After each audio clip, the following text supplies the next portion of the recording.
Bonjour et bienvenue chères audacieuses dans ce podcast Oser une autre voie. Il est fait pour vous si vous êtes perfectionniste, si vous dites toujours oui aux autres et si vous les passez toujours en premier. Il sera disponible dès 6h du matin le vendredi, d'une durée d'environ 15-20 minutes avec parfois des invités ou des exercices. Et moi, je suis Sophie Ham, magnétiseuse et bibliocoach à distance, où je vous parlerai d'hygiène de vie, de développement personnel, de connaissance de soi, de livres, ainsi que de mon expérience, pour que vous aussi vous osiez vous mettre en priorité, vous osiez prendre soin de vous et vous osiez passer à l'action. Alors, bonne écoute et je vous retrouve de suite pour un nouvel épisode. Bonjour chères audacieuses, j'espère que vous allez bien et j'espère que vous prenez soin de vous, du temps pour vous et un peu plus chaque jour grâce aux épisodes.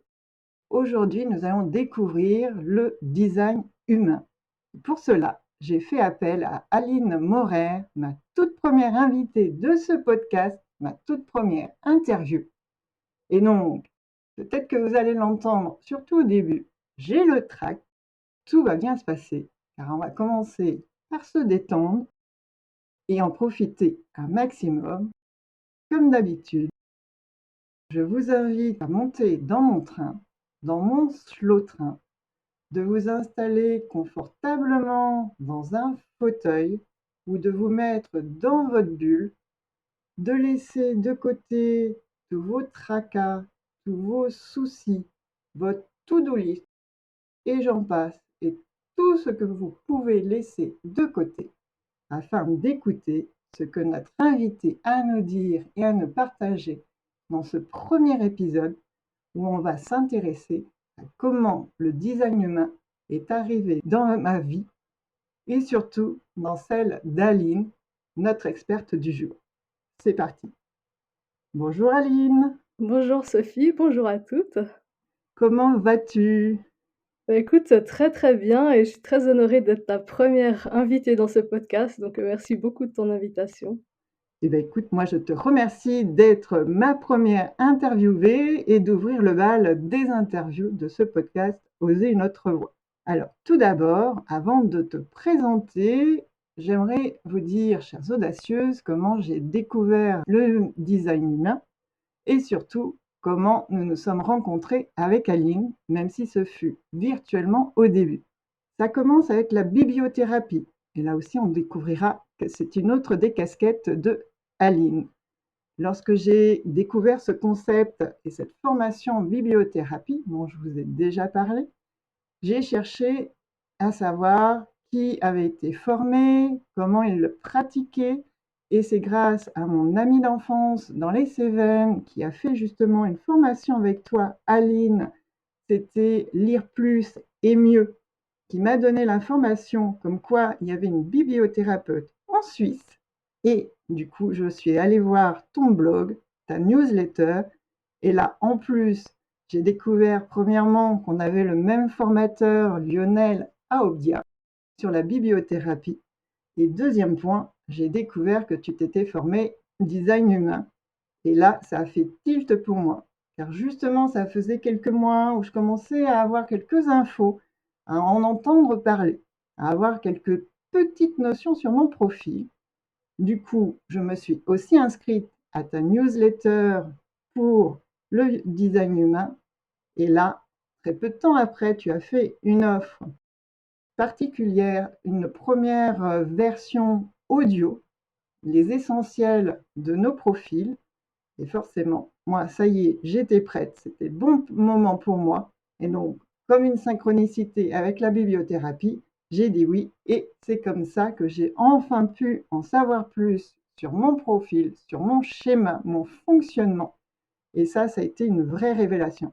Et c'est pour ça qu'aujourd'hui, je suis ravie que tu sois avec nous pour que nos audacieuses, nos auditrices puissent en savoir plus sur elles-mêmes aussi. Alors, est-ce que tu pourrais, maintenant que je vais te laisser la parole, te présenter en quelques mots? Volontiers, donc je m'appelle Aline, j'ai 44 ans et je viens de Suisse, peut-être que ça s'entend un peu dans mon accent, je sais pas. et je dirais que, en fait, j'aime bien dire que j'ai plein de casquettes différentes. Mon premier métier, ma première formation, ça a été, biologiste et botaniste et ensuite je suis devenue bibliothécaire qui est un métier que j'exerce toujours et à partir de la formation de bibliothécaire, j'ai développé un intérêt pour la bibliothérapie du coup. Je me suis formée, bah, comme tu l'as dit, en bibliothérapie avec, différentes personnes dont Lionel Aobia. À côté de ça, je suis aussi enseignante de méditation depuis des années, parce que moi-même je suis pratiquante du bouddhisme, donc j'enseigne la méditation. Quand j'ai découvert la bibliothérapie, je me suis dit: «Ah c'est génial, ça va être une manière de d'allier un petit peu mes compétences de bibliothécaire et d'enseignante de méditation pour, accompagner les gens à travers le livre et la lecture».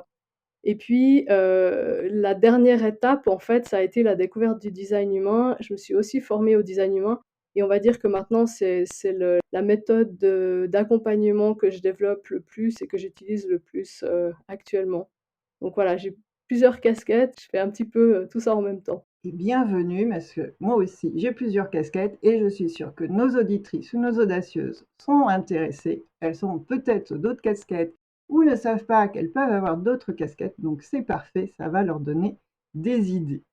Alors maintenant, est-ce que tu pourrais, maintenant qu'on te connaît plus, qu'on sait que tu as plusieurs casquettes, est-ce que tu pourrais nous dire comment pour toi tu as découvert, comment tu as rencontré le design humain? Mmh. Alors c'était complètement par hasard. En fait, à l'époque, j'étais en train de développer, mon activité de bibliothérapie et je suivais, des masterclass en fait d'une entrepreneuse sur le web parce que je développais, ben, une activité en ligne donc je me suis formée, j'ai appris tout ça et à l'époque, cette entrepreneuse faisait des masterclass et notamment, elle en a fait une sur le design humain. Donc j'ai découvert ça complètement par hasard en l'écoutant et ça a été vraiment un coup de cœur. Je me suis dit: «Mais ça, c'est un truc que j'ai envie de creuser».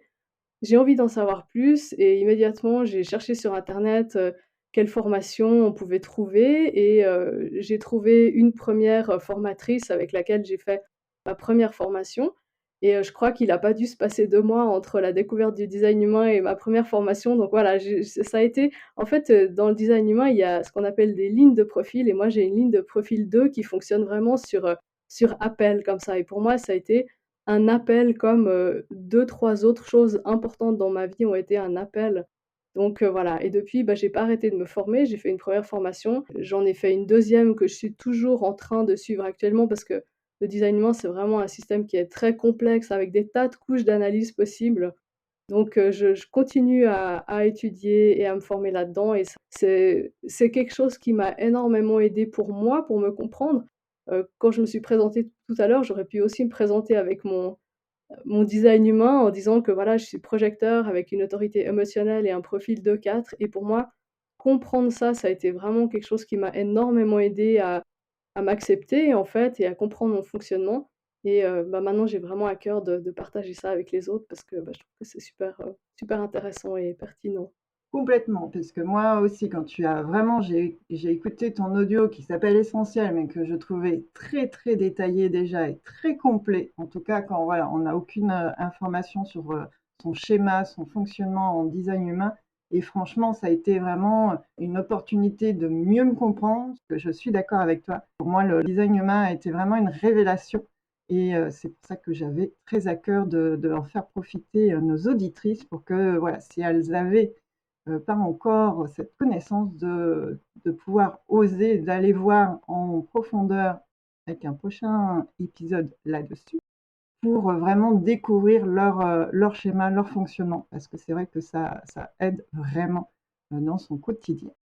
Pour toi, est-ce que tu aurais une définition ou une citation qui permettrait de éclairer peut-être un peu plus ce qu'est le design humain ou par rapport maintenant, toi, à ce que tu en as découvert, comment tu l'utilises? Mmh mh. Le fondateur du design humain, il utilise le terme, «science de la différenciation». Donc c'est vraiment un outil qui montre à quel point, en fait, on est tous uniques, on est tous différents et d'une certaine manière, on est tous parfaits tels qu'on est. Chacun a un schéma de design humain différent et chaque schéma est déjà parfait tel qu'il est, en fait, même s'il est unique, même s'il est différent du schéma d'une autre personne. C'est vraiment ce message qu'on on est tous uniques, on est tous différents, mais on est tous complémentaires, et en fait, il faut chaque personne pour que le monde fonctionne bien. Moi, j'aime bien dire que c'est un outil de connaissance de soi, c'est pas le seul, hein, il y en a plein, c'est un outil parmi d'autres de connaissance de soi, et je trouve que, pour moi, c'est une manière d'apprendre à fonctionner en accord avec notre être, en nous débarrassant le plus possible de ce que le design humain appelle le conditionnement extérieur. Donc c'est vraiment le fait que, oui, on a chacun une manière naturelle et unique de fonctionner, mais depuis notre naissance, en fait, on reçoit des tas de messages conditionnants de la part de l'extérieur, de la société, de nos parents, des gens qu'on côtoie. C'est pas forcément quelque chose de négatif en soi, mais le problème, c'est qu'en général, on le prend comme des injonctions à, être différent de ce qu'on est censé être de manière naturelle et authentique. Et souvent, ça nous fait dévier, en fait, de notre chemin de vie, complètement aligné, qui est décrit par le design humain. Donc l'idée du design humain, c'est aussi d'aller voir où est-ce qu'on est conditionné, où est-ce qu'on est soumis à des pressions qui nous font dévier de notre juste chemin pour essayer de retrouver un fonctionnement qui est complètement aligné avec qui on est, et du coup, qui nous permet d'exprimer notre plein potentiel et vraiment apporter au monde ce qu'on est là pour apporter selon notre unicité, on pourrait dire. Donc voilà un petit peu à quoi ça ressemble. Oui, est-ce que tu pourrais nous donner en quelques mots, justement, les différents types ou schémas, qu'il y a dans le design humain, en sachant que de mémoire, il y en a 4? Ouais, en fait, quand on télécharge notre schéma personnel, il y a plein d'infos différentes qui nous sont fournies, et c'est vrai que l'information principale sur laquelle on se pose souvent en premier, c'est ce qu'on appelle le type en design humain. Et comme tu le dis, il y en a 4. Alors parfois on dit qu'il y en a 5, dans le sens où, on peut dire qu'il y a, des manifesteurs, des générateurs, des projecteurs et des réflecteurs. Mais il y a un 5e type, on peut dire ça comme ça, qui est générateur-manifesteur, et qui est en fait, une sorte de catégorie de générateurs. Donc à strictement parler, il y en a 4, mais si on les détaille vraiment, on pourrait dire qu'il y en a 5 avec les générateurs-manifesteurs. Et alors juste pour donner de manière très essentielle quelques mots sur chacun de ces types, on peut dire que les manifesteurs, ils sont là pour initier, pour lancer de nouvelles choses dans le monde et vraiment impacter les autres et le monde avec des nouvelles idées et une sorte de force créative comme ça. Donc c'est les seuls dans le design humain qui peuvent vraiment initier les choses par eux-mêmes sans rien attendre de l'extérieur. Ensuite, les générateurs, on dit que c'est vraiment les bâtisseurs. Alors c'est 70 de la population, donc c'est la majeure partie des gens, et c'est eux qui sont porteurs de la force vitale qui fait tourner le monde, parce qu'ils ont, un centre énergétique qui est décrit par le design humain, qui est vraiment le centre moteur principal et qui fournit l'énergie principale qui fait, voilà, tourner le monde.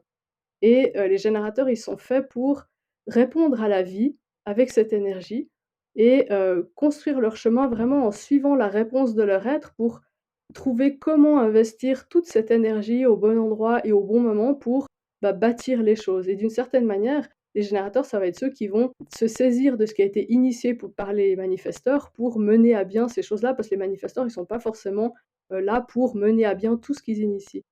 Et puis, bah, les générateurs manifesteurs, c'est un petit peu la même chose que les générateurs, avec un aspect peut-être un peu plus, rapide, plus flexible, plus créatif, plus éparpillé aussi, comme ça, une énergie qui part un peu plus dans tous les sens que les générateurs, mais ils sont aussi là comme, voilà, bâtisseurs et porteurs de cette force vitale. Ensuite, on a les projecteurs qui sont, plus une énergie de guidance. Ils vont être les guides parce qu'ils ont une capacité vraiment de voir et de lire les énergies des autres pour pouvoir guider les autres, en fonction de ce qu'ils voient, de ce qu'ils ressentent. Mais ça demande, c'est pas une cha enfin l'énergie de chaque projecteur n'est pas faite pour tout le monde, donc ça demande au projecteur d'être reconnu par la personne et d'être invité à offrir cette énergie de guidance pour qu'elle soit bien reçue. Donc les projecteurs, c'est ceux qui vont un petit peu aider l'énergie générale à, prendre la bonne direction.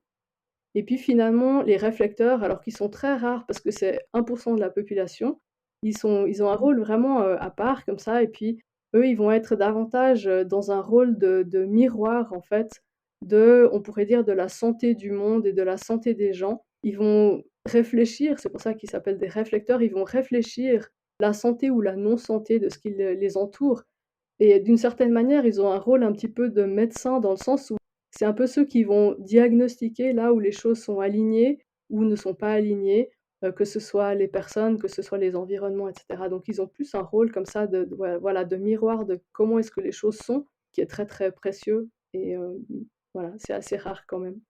Donc on peut voir que, ces 4 types ou ces 5 types, si on prend le générateur manifesteur, c'est vraiment des énergies différentes avec des dynamiques différentes, mais qui sont complémentaires et en fait, on a besoin de chacun de ces types pour que le monde tourne et on i c'est important de dire peut-être que le design humain ne parle pas seulement d'un individu, dans le sens où on regarde un schéma d'une personne, mais aussi de la manière dont les sociétés fonctionnent, dont les groupes humains fonctionnent, dont le monde fonctionne et comment est-ce qu'on rentre en interaction les uns avec les autres et comment est-ce que nos énergies sont complémentaires pour que le grand tout, en fait, qu'on forme tous ensemble fonctionne. Donc il y a aussi un message comme ça par rapport aux groupes humains et au fonctionnement des groupes humains. Donc voilà, ça c'est un petit peu quelques mots de manière très essentielle sur ces différents profils. En fait, on peut aussi utiliser l'image de l'équipe de football, en fait, avec ces différents types. Mmh. Dans une équipe, tu as des attaquants, tu as des centraux qui distribuent le jeu, tu as des défenseurs et puis tu as le gardien. Donc chacun de ces types, c'est un peu comme une de ces positions de l'équipe de foot et finalement pour que l'équipe fonctionne et pour que l'équipe marque, il faut que chacun soit au bon endroit et joue bien son rôle. Dans une entreprise, en fait, il y a ces différents rôles comme ça et le design humain, ça nous permet aussi de comprendre là où nous, on aurait notre juste place dans un ensemble. Parce que, effectivement, on peut facilement se retrouver dans des positions qui sont pas, la position idéale pour nous en fonction de notre énergie et c'est vrai que si on comprend là où on peut vraiment apporter quelque chose de spécifique, on peut trouver la meilleure place, que ce soit professionnel, mais aussi au sein d'une famille ou, dans n'importe quel, groupe en fait de personnes. Oui, en tout cas, merci pour cette image des joueurs et comme quoi, effectivement, même quand on est en solo, il faut savoir bien s'entourer. Et bien, écoute, je te remercie beaucoup, Aline, pour ces premières informations. Est-ce que tu aurais un endroit, un site où nos audacieuses et nos auditrices pourraient aller chercher leur schéma, leur type pour savoir si elles ne savent pas encore, si elles sont dans le manifesteur, générateur, générateur, réflecteur et projecteur, où est-ce qu'elle pourrait aller? Est-ce que tu as voilà, un site ou quelque chose à nous conseiller? Alors il y a plein de sites différents, mais peut-être le plus simple à trouver, c'est de taper Design Humain France dans un moteur de recherche et puis il y a le site, de l'école française, officielle du design humain et puis sinon, il y a un site designhumain.eu qui est le site de la personne qui est mon formateur en design humain, qui est aussi un site où on peut télécharger, sa carte facilement. Donc voilà, où on peut simplement taper, design humain, carte, gratuite ou quelque chose comme ça et puis on tombera peut-être d'ailleurs sur un article sur mon site où j'explique, où je donne plein de liens ou de sites sur lesquels on peut télécharger les cartes, c'est très facile. Super. Eh bien, écoutez, de toute façon, vous inquiétez pas, je vous mettrai tout ça dans le descriptif pour trouver les différents sites que tu nous as conseillés, Aline, pour retrouver aussi ton blog, celles qui veulent en savoir déjà un peu plus. Et surtout, si vous voulez en savoir plus, osez passer à l'étape comme moi, aller chercher votre schéma, votre type, pour que la semaine prochaine, on puisse vous en dire plus, surtout Aline, qui est notre experte sur le sujet. Je vous dis à très bientôt. Prenez soin de vous comme à chaque fois. Merci beaucoup Aline et à la semaine prochaine. Avec plaisir.